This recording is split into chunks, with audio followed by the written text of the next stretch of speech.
Hello friends, welcome to our YouTube channel Study Like Easy, and today we will do chapter number 2 of class 6th from hunting gathering to growing food. So guys, आज के इस videos में हम chapter 2 का part number 2 discuss करेंगे and topic is choosing a place to live in. So now let's start. Look at map 2 below. All the places marked with red triangle are sites from which archaeologists have found evidence of hunter-gatherers.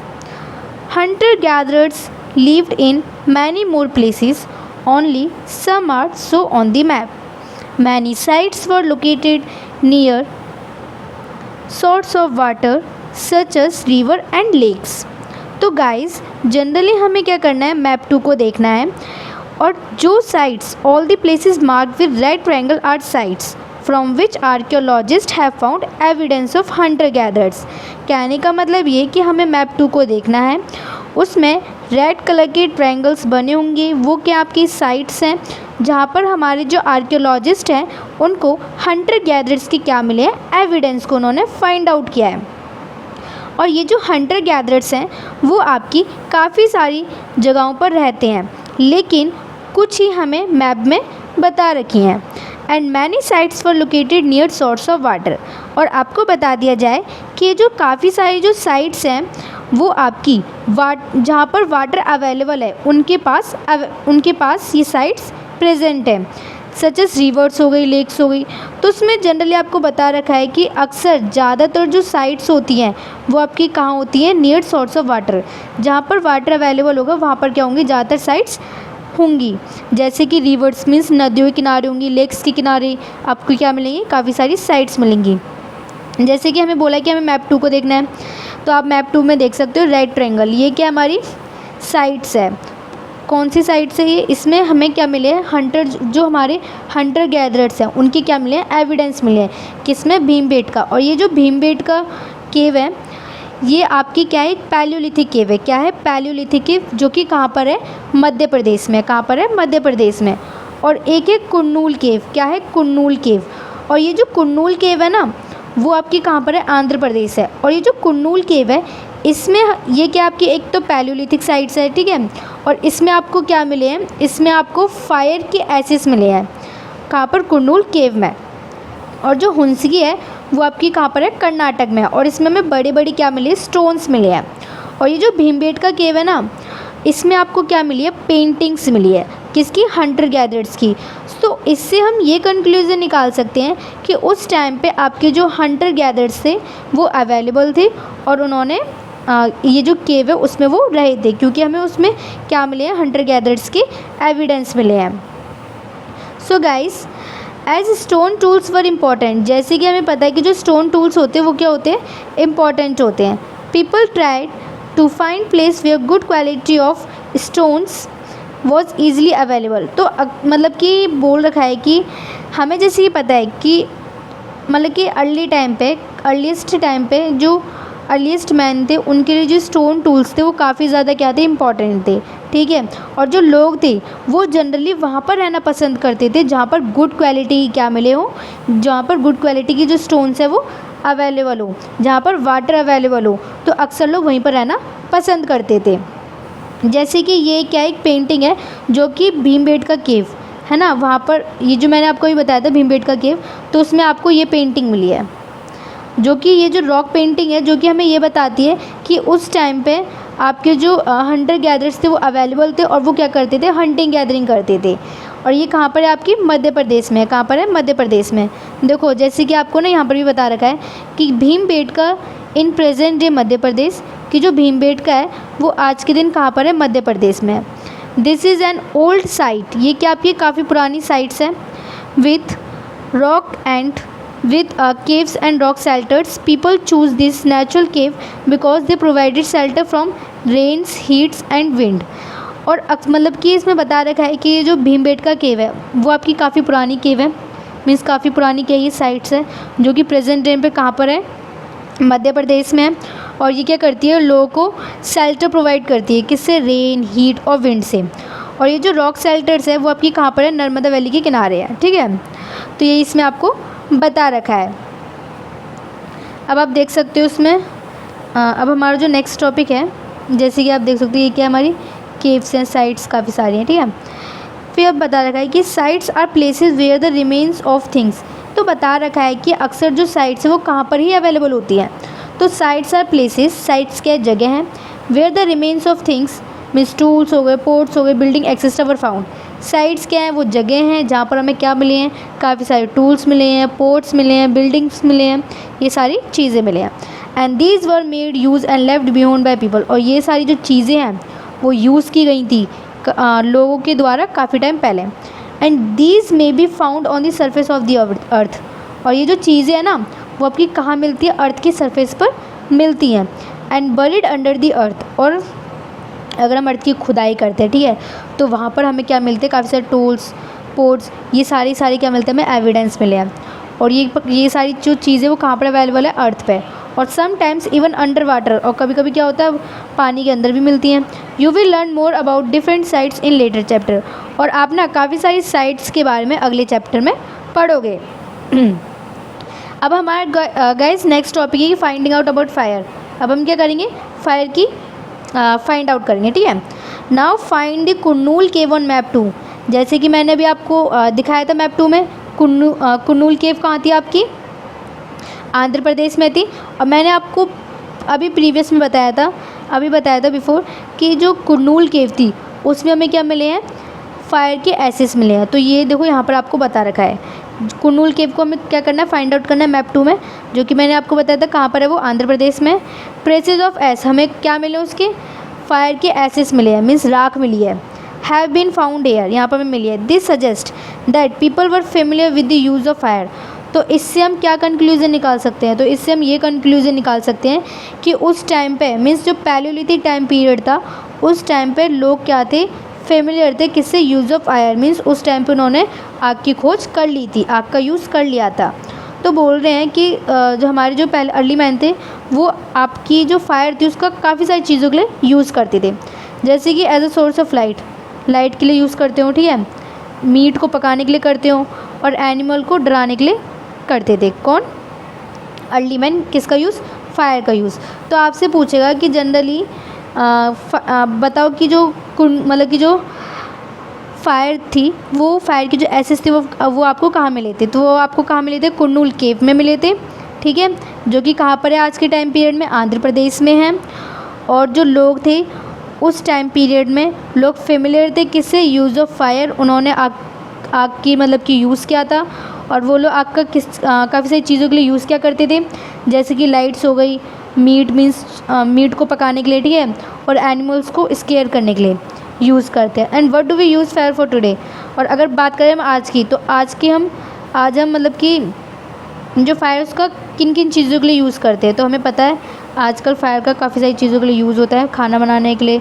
सबसे main बात तो ये है खाना बनाना, जब किसी की death हो जाती है तो उसको जलाना। तो काफ़ी सारी चीज़ों के लिए हम किसका यूज़ करते हैं, फायर का यूज़ करते हैं, मीन्स आग का यूज़ करते हैं, ठीक है। अब है नेम्स एंड डेट्स। तो मैं ना आपको इसमें जनरली ऐसे बता देती हूँ कि ये है क्या। जैसे गाइस मैं ना आपको यहाँ बताती हूँ, है ना। तो इसमें क्या था कि जो हमारे जो आर्कियोलॉजिस्ट थे, कौन, आर्कियोलॉजिस्ट। तो आर्कियोलॉजिस्ट ने क्या किया था कि ये जो स्टोन टाइम पीरियड था, कौन सा पीरियड, जो स्टोन एज था, ठीक है, उसको उन्होंने क्या करा था, डिवाइड करा था। स्टोन एज को किस में, 3 में डिवाइड किया था, क्योंकि जो ये स्टोन एज का जो पीरियड था ना, टाइम पीरियड, वो काफ़ी बड़ा था। तो हमारे जो आर्कियोलॉजिस्ट थे उन्होंने इसको डिवाइड किया था 3 में। किस में, एक में क्या था, पैलियोलिथिक, मीज़ोलिथिक और न्यूलिथिक। इसमें उन्होंने क्या किया था, जो स्टोन एज था उसको डिवाइड कर दिया था। तो ये जो पैलियोलिथिक का जो टाइम पीरियड है ना, वो आपका कब से कब स्टार्ट होता है, मतलब कि 2 मिलियन ईयर एगो से 12,000 साल का जो टाइम पीरियड है वो है हमारा पैलियोलिथिक, और 12,000 से 10,000 तक का जो टाइम पीरियड है वो है हमारा मीसोलिथिक, और 10,000 से 8,000, है ना, ऐसी कुछ का 8,000 तक का जो टाइम पीरियड है वो है हमारा न्यूलिथिक। तो हुआ क्या था कि जो हमारे जो आर्कियोलॉजिस्ट थे उन्होंने क्या किया था कि जो स्टोन एज का जो टाइम पीरियड था ना उसको डिवाइड कर दिया था 3 में। जैसे कि मैंने अभी बताया पैलियोलिथिक में, मीजोलिथिक में और न्यूलिथिक में। तो पैलियोलिथिक, ये जो वर्ड है वो कहाँ से आया है? पैल्यू से। पैल्यू का मतलब होता है ओल्ड और लिथूस का मतलब होता है स्टोन। मीन्स जो ओल्ड स्टोन होते हैं उसको हम क्या कहते हैं? पैलियोलिथिक कहते हैं। और जो मिडल स्टोन एज होता है उसको हम क्या कहते हैं? मीजोलिथिक कहते हैं, है ना।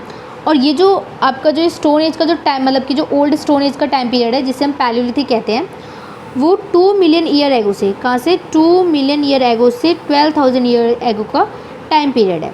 और ये जो टाइम पीरियड था ना वो काफ़ी बड़ा था, इसलिए क्या किया था? इसको भी क्या कर दिया था? डिवाइड कर दिया था। किस में? लोअर पैलियोलिथिक, मिडल पैलियोलिथिक और अपर पैलियोलिथिक में क्या कर दिया था? डिवाइड कर दिया था। और अगर अब हम बात करते हैं मीजोलिथिक की, तो बोलता है the period when we find environmental changes beginning about 12,000 years ago till about 10,000 years ago is called Mesolithic. तो ये जो मीजोलिथिक का टाइम पीरियड था ना, इसे मिडल स्टोन एज भी कहते हैं। क्या कहते हैं? Middle stone age. तो ये जो टाइम पीरियड था वो आपका स्टार्ट होता है 12,000 ईयर्स एगो से 10,000 ईयर्स एगो। तो इसमें क्या होता है कि 12,000 ईयर्स की शुरुआत में क्या होता है? कुछ इन्वायरमेंटल चेंजेस आने लग जाते हैं। क्या आने लग जाते हैं? कुछ इन्वायरमेंटल चेंजेस आने लग जाते हैं। तो जिसको अभी हम डिटेल में पढ़ेंगे, अभी हम पढ़ेंगे इसको डिटेल में, ठीक है। इसको भी मुझे बताने का कोई फ़ायदा नहीं है, मैं आपको डिटेल में बताऊँगी आगे। तो जो स्टोन टूल्स है वो आपके इस पीरियड में काफ़ी ज़्यादा पाए थे, काफ़ी ज़्यादा, मतलब जो मीजोलिथिक था इसमें क्या हो गया था? इस पीरियड में जो स्टोन थे वो आपके क्या हो गए थे? थोड़े पतले हो गए थे, ठीक है। थोड़े माइक्रोज हुए थे, थोड़े पैने हुए थे, है ना। ऐसे क्या हुए थे? हमारे स्टोन हुए थे। और मतलब कि जो मतलब कि और ये जो आपके जो स्टोन थे उसको हम जनरली यूज़ करते थे हैंडल ऑफ बोन्स और वुड। मीन्स बोन्स हो गए, वुड हो गए, इनके हैंडल्स बनाने के लिए हम क्या यूज़ करते थे? किनका यूज़ करते थे? बोन्स और वुड का। देखो जैसे कि मैंने बताया, जैसे ये क्या है हमारा, सपोज दैट ये हमारा पत्थर है, स्टोन है, ठीक है। तो इसमें क्या करते थे? बोन्स हो गए या फिर वुड हो गई, उसका क्या बना देते थे? हैंडल बना देते थे, ताकि हंटिंग करने में क्या हो? हमें आसानी हो। और ये जो लास्ट स्टेज होती है वो होती है हमारी न्यूलिथिक, जो कि 10,000 से क्या हो जाती है? शुरू हो जाती है ना। और इसमें क्या होता है? काफ़ी सारे इन्वायरमेंटल चेंजेस, इसमें भी काफ़ी सारे चेंजेस होते हैं। एग्रीकल्चर, ये सारी चीज़ें जो होती है वो स्टार्ट हो जाती है। बस इसमें आपको इतना ही बता रखा है। देखो गाइस, अब हमारा नेक्स्ट टॉपिक है अ changing environment. So around 12,000 years एगो there were major change in the climate of the world, with a shift to relatively warm condition in many areas. This led to the development of grassland. This in turn led to increase in the numbers of deers, antelopes, goat, sheep and cattle and animals that survived on grass. तो देखो guys हुआ क्या कि 12,000 मतलब around 12,000 years में एगो climate में कुछ मेजर चेंजेस देखने को मिली, कुछ मेजर चेंजेस देखने को मिले, जिससे ये क्या हुआ कि पहले क्या आती आपकी कोल्ड कंडीशन थी। तो 12,000 ईयर से वो क्या उसके अराउंड क्या हुआ कि आपकी जो कंडीशन थी वो कैसे हुई थी? वार्म कंडीशन हुई थी। और जब वार्म कंडीशन हुई तो क्या हुआ? जो आइस थी वो क्या हुई? मेल्ट हुई। आइस मेल्ट हुई, क्या हुई? रिवर्स फॉर्म हुए। क्या फॉर्म्स हुए? आपके रिवर्स फॉर्म हुए। तो जब वार्म कंडीशन आई तो काफ़ी सारे जो एरियाज़ थे वहाँ पर क्या होने लगा? ग्रास लैंड का डेवलपमेंट होने लगा। और मैं आपको बता दूं, जब कभी भी क्लाइमेटिक चेंजेस आता है, जब कोई वार्म कंडीशन आती है तो उस प्लेस की, उस जगह की जो फ्लोरा फोना होती है उसमें भी क्या आती है? चेंजेस आते हैं। फ्लोरा फोना कहा जाए तो प्लांट्स एंड एनिमल्स में भी क्या आते हैं? चेंजेस आते हैं। तो उस टाइम पे क्या हुआ कि जो ग्रासलैंड थे उनका क्या होने लगा? डेवलपमेंट होने लगा। और मतलब कि काफ़ी, मतलब डियर्स हो गए, एंटीलॉप्स हो गए, गॉट हो गए, शेप हो गए, कैटल हो गए, इनके जो नंबर थे वो काफ़ी ज़्यादा बढ़ने लगे थे, ठीक है। और जो लोग थे, मीन्स जो एनिमल्स थे वो क्या करने लगे थे? सर्वाइव करने लगे थे ग्रास पे। क्योंकि अब तुम खुद सोचो कि जब ग्रासलैंड का डेवलपमेंट होगा तो जो डियर्स होंगे, एंटीलॉप्स होंगे, गॉट होंगे, सिप होंगे, कैटल्स होंगे, वो किसको खाएंगे? ग्रासलैंड को खाएंगे। तो इनकी भी जो संख्या होगी वो क्या होगी? बढ़ जाएगी। और जो एनिमल्स थे वो यहाँ पर क्या करने लगे थे? सर्वाइव करने लगे थे। Those who hunted these animals now follow them.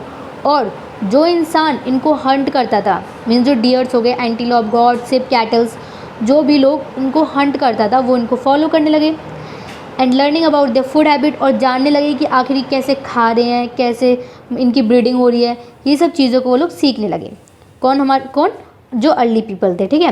And it is likely that this help people, तो ये जो चीज़ थी वो लोगों को सोचने में मजबूर किया गया कि कैसे, मतलब कि एनिमल्स खाना खा रहे हैं, ठीक है, कैसे उनकी ब्रीडिंग हो रही है। तो ये सब जब लोगों ने देखा तो इसने लोगों को हेल्प किया सोचने में, किसके बारे में, हर्डिंग और रियरिंग के बारे में सोचने को मजबूर किया। और इसी से क्या होता है, धीरे धीरे जो लोग हैं वो हर्डर्स बन जाते हैं, लोगों को रियर मतलब कि जो एनिमल्स होते हैं उसको चलाने लग जाते हैं, एंड देन वो क्या बन जाते हैं, हर्डर्स बन जाते हैं। और यहाँ पर क्या था कि जो फिशिंग ऑल्सो बिकम इम्पॉर्टेंट, जो फिशिंग होती है वो भी क्या करती है, एक इम्पॉर्टेंट रोल प्ले करती है।